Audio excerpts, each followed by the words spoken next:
जेवढ्या लोकांनी जनता लुटून इस्टेट कमवली, एकही माणूस अजून घरी मिळाला नाही. हॉस्पिटललाच मरणार आणि मरताना त्यांच्याजवळ 3 जणच असणार, डॉक्टर, कंपाऊंडर आणि नर्स. आणि 3घांनाही माहित नाही हा कधी मेलाय.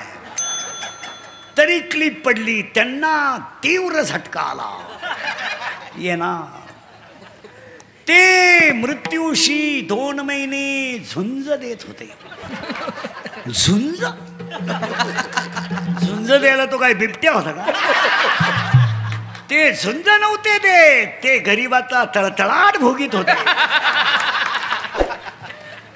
ज्या लोकांनी टक्क्यावर काम केलं, म्हणजे घरकुलात टक्का, मुरमात टक्का, खडीत टक्का, संडाच्या भांड्यात टक्का, भांड्यातल्या मालात टक्का, सगळी माणसं ईडी होऊन गावात हिंडत. पा कुत्रीचा मुका घे, बोकड्याचा मुका.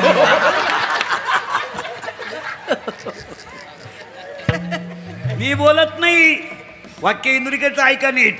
सगळ्याला माफी आहे, कर्माला माफी नाही.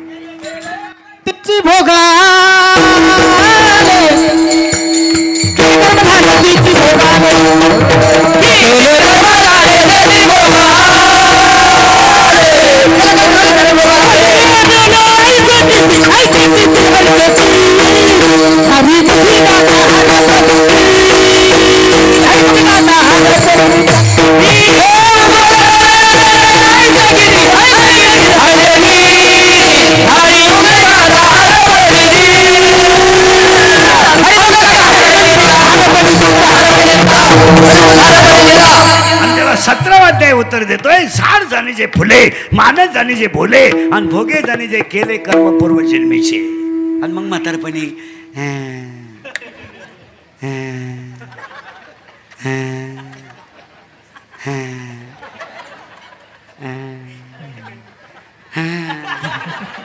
गुडघे गेले, जाणारच भाऊ. तमाशात बायांना खडे हल्ले किती. हे मी बोलत नाही, 9वा अध्याय बोलतोय. आगा कर्मी जे माझ्याकडे पुरावे सकाळपर्यंत घ्या. आणि मग म्हातारपणी मग चला वृद्धाश्रमात. वृद्धाश्रमात जाऊन पहा तुम्ही, सगळं हाच माल आहे. आणि ते आम्हाला ओळख करून देतात गेल्यावर. मी विस्तार अधिकारी होतो. त्याला सांगायला लाज नाही वाटत मी विस्तार झाला एवढा माझा. आणि आता काय, एक मुलगा इंजिनियर केला, तो सासरवाडीला गेला. एक पोरगी कॉलेजला गेली, आलीच नाही. मोकळा झाला. पहिली बायको मेली म्हणून दुसरी केली, ती पेन्शन घेऊन गेली, पुरा मोकळा झाला.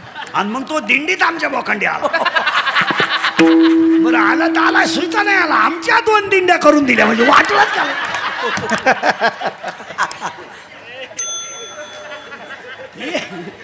सगळ्याला माफी आहे, कर्माला माफी नाही. कर्म साधा करा. कर्माचे 7 प्रकार आहेत.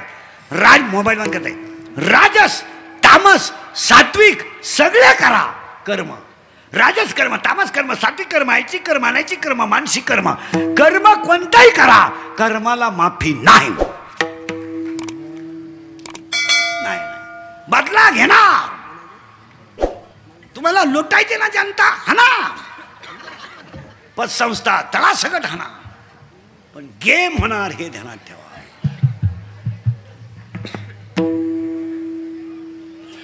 डोकंच बनलं. कार्यक्रम होणार आणि त्यांच्या डाव्याला आमचं प्रवचन राहणार, म्हणजे आमचाही वाटोळा. परत मागून येतो 3व्या, जगात देव आहे का? आहे, फक्त आपल्याला का दिसत नाही त्याचं उत्तर आहे ज्ञान नाही. इथं होतो ना. आता पुढे सरकतो. हे गाव आहे, हे गाव आहे, हे गाव आहे, हे गाव.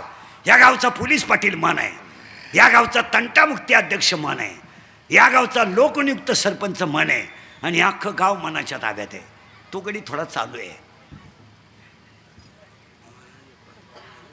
मन त्याला एक प्रियशी आहे, एक गल्लीतला पण आहे. त्याच्या प्रियशीचं नाव आहे इच्छा, पण तिला माहित नाही हा गडी नपुसक आहे. ती पडली त्याच्या नादाला लागली, तिनं धुतला तो काय भिकारी करायचा तेवढा केला, कोणी गेलं मामाला इच्छेनं, पण तिला माहीतच नाही हागडीनं पुस्तके. आता तिला बाळ होऊ शकत नाही म्हणून 7वा अध्याय म्हणतोय इच्छा ही कुमारी झाली. आता पोरीने उत्तर द्या, पोरीनं तुम्हाला जर एखाद्या पोराने धोका दिलाच, पोरं धोका देत नाही, पोरं कधीच धोका देत नाही. ती बाजू मी घेतो पोरांची, पोरं कधीच धोका देत नाही. धोका का देत नाही? मिळतच नाही तर देतील कोण?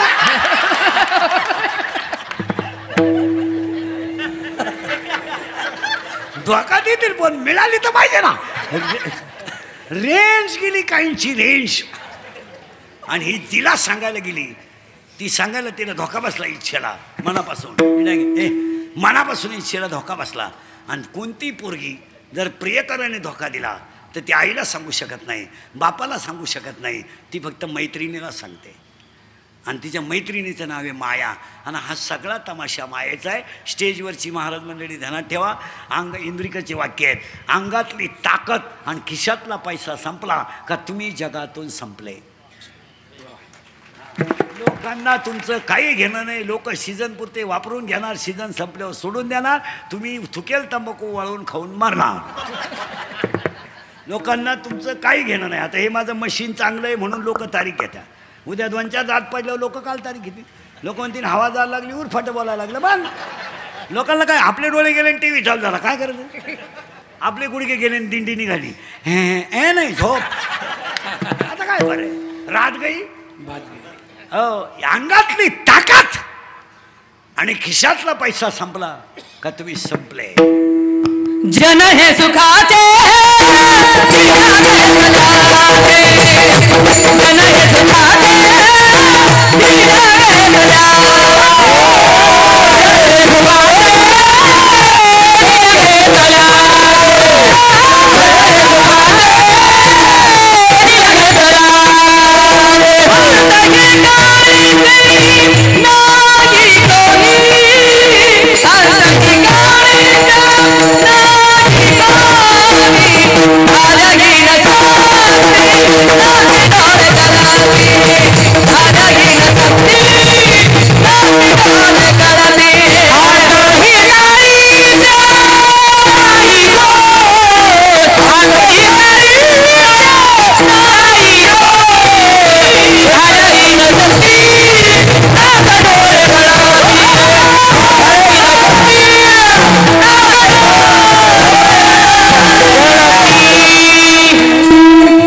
मैत्रीण आहे आणि तिच्या मैत्रिणीचं नाव माया आहे. जरा घोटाळा झाला. आणि ज्यांनी माया तोडली त्यांना नगर नारायण म्हणतात, जे मायाच्या पलीकडे गेले त्यांना शिवाजी महाराज म्हणतात. या गप्पा मारून पारमार्थ होत नाही हो. उगत आपलं चुलीला तंगड्या लावायच्या आणि पप्प्याच्या आईला इतिहास सांगायचा, काय तिला उभी ते काय होईल तुम्हाला काय नाही होणार, तो तर जळल तेवढं मागं वडा काय करतो. काही गप्पा आहे, माना नाही तर नका मानू, तुम्हाला पटलं तर पहा म्हणा. परमार्थ रक्तात असावा लागतो. तुम्ही काहीच बोला हा किंवा नाही. काही माणसं मेली अजून हरिपाठ पाठ नाही, काही मरतील काला झाल्यावर. नाही नाही नाही जगायचंय मला. ओवी सांगतो 2-3. शिळीच्या गळ्याचं लोंबलेलं सड कधी दूध देत नाही, काशेतलं घुशीड कधी दूध पेत नाही, गाळातला बिडूक कधी फुलाचा सुगंध घेत नाही, प्रेताला किती सजवलं तरी ते उठून बसत नाही. पुण्य असल्याशिवाय परमार्थ यशस्वी होऊ शकत नाही. हा माणूस सुंदर वाजवतो, हा पोरगा सुंदर वाजवतो. यांच्या घराण्यामध्ये पंजोबा वारकरी असले पाहिजेत, आजोबा वारकरी असले पाहिजेत, वडील वारकरी असले पाहिजेत, थोडा तरी परमार्थाचा गंध असायला पाहिजे. ही तिच्या मैत्रीला सांगायला गेली, तिच्या मैत्रिणीचं नाव आहे माया. आणि हा सगळा तमाशा बोलत जा. मायाचं काय कोणाला घेणं नाही. काही पोरं म्हणतात ती पोरगी माझ्यावर प्रेम करते, तुझ्या मेंदूत पाहिजे झालं. ती प्रेम बीम काय करत नाही, ती फक्त तुझं ATM मोकळं करते. प्रेम बीम हे सगळं लाभाड आहे. ह्या जगामध्ये 3च गोष्टी खऱ्या आहेत, संत, ग्रंथ आणि भगवंत. बस संत, ग्रंथ, फलगडता संसार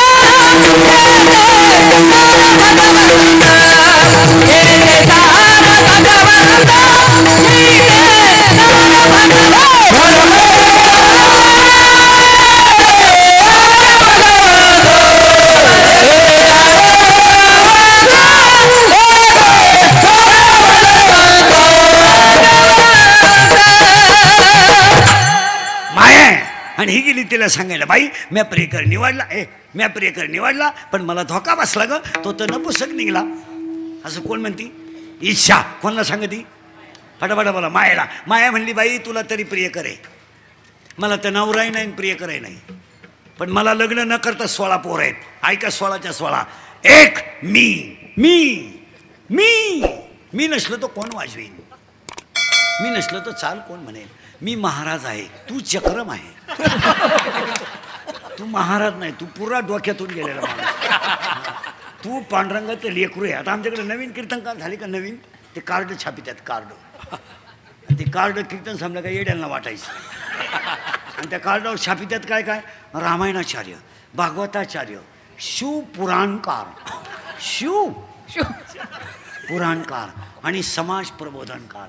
मग सगळं तू एकटाच करीतो, मग आम्ही काय 31 वर्ष खेकडं धरितो का?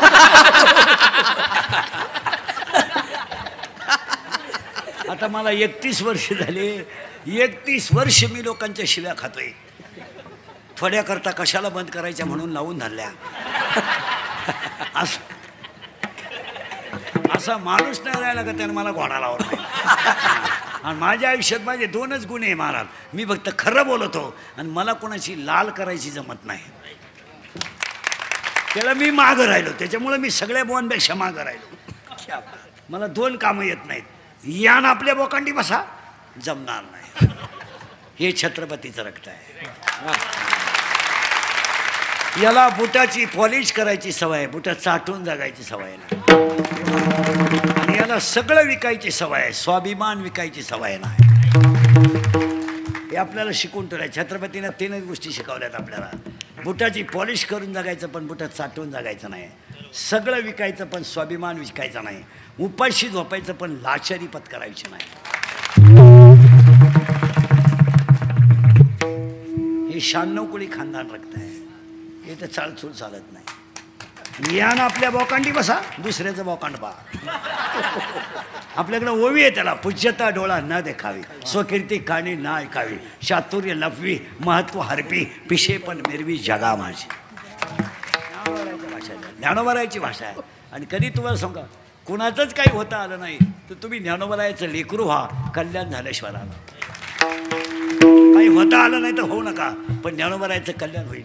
ज्ञानोबरायचं लेकरू व्हा. आज कीर्तनाला घेतल्या अभंगात घुसण्यापूर्वी मायेचे 16 पोरं आहेत, पण पाया पडून सांगतो तुमच्या, आज कीर्तनाला घेतलेला अभंग हरिपाठातला 6व्या नंबरचा आहे. जरा टाळकरी बिळकरी यांना राग येतोय माझा, पण हरिपाठ हा ग्रंथ नाही आहे मला. जरा आपल्या लोकांनी आपलं उचलूनच धरलं पाहिजे. तुमचं काय मत आहे? तुम्ही काहीच बोला, कारण आज हे सत्य करून आपल्याला माणसं वाचवायचे नाहीत, आपल्याला धर्म वाचवायचा आहे. आणि आज संकट माणसावर नाही आहेत, आज संकट धर्मावर आहेत. तुमचे माझे लाख मतभेद असतील, पण संप्रदाय आणि धर्मासाठी तुम्ही मी एकत्रच पाहिजे. तुमचं काय मत आहे? तुमचं माझं पटत नाही हा वैयक्तिक मुद्दा आहे. तुमचं माझं पटत नाही हा वैयक्तिक मुद्दा आहे. ते पटो अथवा न पटो, पण धर्म, धर्म, गाव आणि संप्रदाय 3 गोष्टी संकटात असतील तर तुम्ही मी एकत्रच पाहिजे. तुमचं काय मत आहे? तुम्ही जर एकमेकाच्या तंगड्या ओढीत बसले, संपले तुम्ही नकाशातून. 31 वर्षापूर्वी मी तुम्हाला कीर्तनात बोंबलत होतो, मजूर गाडी येईन आला. मी बोंबलत होतो, मजूर बागायतदाराला 1000 पैसे देऊन दिले. मी बोंबलत होतो, मजूर बागायतदाराची खरेदी घेऊन घेतली. मी बोंबलत होतो, मजुराच्या गाड्या लावायला बांधाच्या कोपऱ्यावर जागा ठेवावं लागेल, वेळ आली.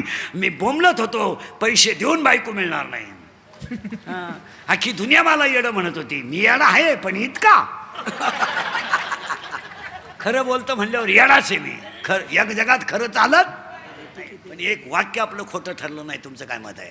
आणि आता नारायणगडाच्या सप्तात राक्षस भुवनमध्ये सांगतो, जर तुम्ही आले मी तुमच्यात माझ्यात भांडत राहिलो तर सांगून ठेवतो, राक्षस भुवन हे जे गाव आहे हे शनीचं मूळ पीठ आहे. ते राक्षस आणि हे राक्षस नावं 2च आहे ना, मग ते काय मला माहित नाही का? काय पहा तारा, मला उत्तर काय सांगायचंय माहितीये का? राक्षस भुवन यज्ञ करतंय आणि तिथंही शनी आहे आणि इथंही गडाचा सप्ताह आहे. तुमच्या पाया पडून सांगतो बसणाऱ्या माणसांना, तुम्ही मी जर असेच राहिलो तर आपला धर्म शिल्लक राहणार नाही. तुमचं काय मत आहे? आमचा राग येऊ द्या, काय आपण हरिपाठ करतोय? पाया पडून सांगतो तुम्हाला, हरिपाठ हा ग्रंथ नाहीये मला. हरिपाठ हा ग्रंथ नाहीये. हरिपाठ हा संप्रदायाचा आत्मा आहे. आत्मा आहे तो. गाण्याच्या चाली लावून हरिपाठ चालत नाही, नाचून हरिपाठ चालत नाही. तुमच्या पाया पडतो हरिपाठाचे 27 अभंग कधी नाचून म्हणू नका, 27 अभंग कधी उड्या मारून म्हणू नका, आणि 27 अभंग कधी गाण्याच्या चाली लावून म्हणू नका. कारण हरिपाठ लिहिणार बाळ इतका कोवळा आहे, इतका कोवळा बाळ आहे की या जगातले नाही या विश्वातले सगळ्यात कोवळे संत ज्ञानोबा आहे. या विश्वात जेवढे संत झालेत त्या सगळ्या संतात कोवळे संत ज्ञानोबा आहे. तो कोवळे संत ज्ञानोबा आहे. सांगू तुम्हाला पुढे, ज्यांना कुणीच नव्हतं त्यांना ज्ञानदेव म्हणतात. ज्यांना कुणीच नव्हतं त्यांना ज्ञानदेव म्हणतात. आज जे अख्ख्या विश्वाची आई आहेत त्यांना ज्ञानदेव. ज्ञानोबा आहे जगातलं सगळं. या विश्वातलं, मी जगात नाही म्हणत, विश्वात हरिपाठ. आणि बऱ्याच लोकांचं असं म्हणणं आहे की हरिपाठ सोपा बिपा आहे. मूर्खपणा डोक्यातून काढून टाका. हरिपाठातलं एक कडवं कळायला एक जन्म लागतो. हरिपाठ आणि ज्ञानेश्वरी. ज्ञानेश्वरी का ग्रंथ आहे का? ज्ञानेश्वरी विश्वाची आई आहे. ज्ञानेश्वरीत 3500 दृष्टांत आहेत, 1.25 लाख शब्द आहेत. नीट आहे का? 9033 ओव्या आहेत. किती गेलं बॉम्बाला? 9033 ओव्या आहेत, 3500 दृष्टांत आहेत, 1.25 लाख शब्द आहे, आणि 2 भाग आहेत, 1 ते 9, 9 ते 18. 9व्या अध्यायात 535 आहेत, 10व्या अध्यायात 335 आहेत, 11व्या अध्यायात 708 आहेत, 12व्या अध्यायात 210 आहेत, 13व्या अध्यायात 1169 आहेत, 14व्या अध्यायात 433,